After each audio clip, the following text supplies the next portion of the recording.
Azərbaycanda siqaretlərin qiymətində artım müşahidə olunur. Hələlik rəsmi açıqlama verilməsə də, ötən gündən başlayaraq siqaretlərin qiymətində 30-50 qəpik arası bahalaşma qeydə alınıb. Today Press TV siqaretlərin bahalaşması ilə bağlı paytaxt sakinlərinin fikirlərini öyrənib. Siqaret istifadə eləməkdə onlara heç bir münasibət göstərə bilmərik. Ancaq bu məsləhətlər belə bilər göstərər ki, siqaretlərin, tütün vasitələrindən, zərərli şeylərdən uzaq olsunlar.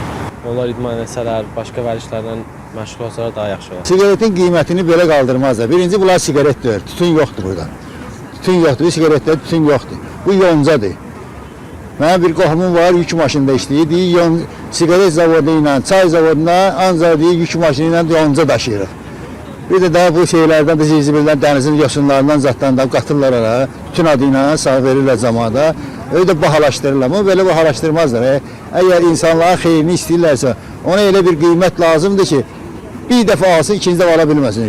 Çəkmir, lap qiymət qalxsa da alıp çəkəcək, amma çəkməsin məsələdir ki, indiki siqaretləri mən şey bilinmir, hardan gəlir, necədir. Amma o vaxt tütün fabriki vardı Bakıda, yaxşı siqaretlər çatır, cəmaat çəkirdi də, yenə də heç xəstələnmirdi. Amma indiki siqaretlər çox keyfiyyətsizdir. Məsələ budur. Mütləq mən də məsləhət görənlər üçün bu qədər qiymət qalsa da alıb çəkməsinlər. Siqaret çəkənlər istəyirsən, lap 100 manat da 50 yeni alıb çəkəcək. Bu mütləqdir. Ərzağın qiymətini yendirsinlər. Əhalinin güzəranı yaxşılaşsın, məsələ budur. Yenə deyirəm, siqaret elə bir şeydir ki, məcburdur onu çəkməyə.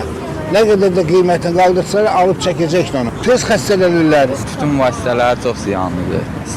Gənclərin, əsas da gənclərin istifadə etməsi lazımsız bir şeydir. Ümumiyyətlə, mən istəyərdim ki, siqaretin bir paçkası 100 min dollar olsun, əl çatmaz olsun, ümumiyyətlə heç kəs çəkməsin, nə cavan, nə qoca. İnsanlar özlərini hələ təqin edirlər ki, siqaretsiz yaşaya bilməzlər.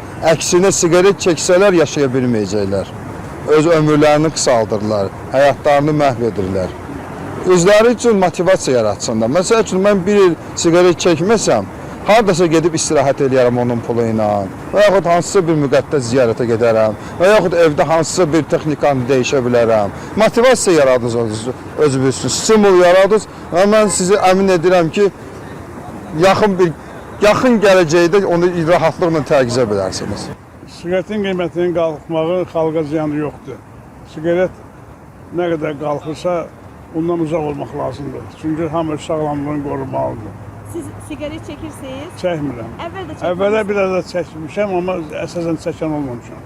Ümumiyyətlə, siqaretlərin keyfiyyəti barədə nə deyə bilərsiniz? Heç nə olur. İndi tütün var ki, siqaretin keyfiyyəti də olsun. Hamısı yonca, zirzibildi içərisi. Mağazinlərdə öz köhnə qiymətədir, onu işim qaldırmayıb.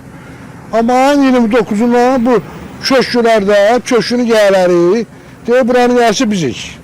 Biz bunu 40 kapıya artırdık, 1 manat artırdık, özümüz biliriz. Paris şurası kimdir, kıymet artırdık, biz özümüz artırdık. Biz kıymetler biz verdik. Ha böyle diyeceğiz. Bax, ay ərzində siqaretə nə qədər pul verirsiniz? Gündə bir başa çəkirəm mən. Bax, siqaretin qiymətinin qalxmasının ümumiyyətlə alıcı səviyyəsinə təsiri varmı? Var, təbii ki var, çox. Nə qədər təsir edir? Təxmini bir 15-20% deyim, ya 20-30% deyim, yəni var da, yəni hiss olunur ki, məsələn, elə adam var, gəlir, deyir, qiyməti qalxıb, deyirəm, bəli qalxıb, onda istəmirəm, çıxır gedir. Nə qədər qalxıb? Neçə faiz qalxıb? Valla, səhv eləməmsə 30 qəpikdən qalxmalıdır, elə bilirəm. Tam qiymətləri dəqiqliyən bilmirəm, yəni onu biləm, elə qalxmalıdır, elə demişdilər.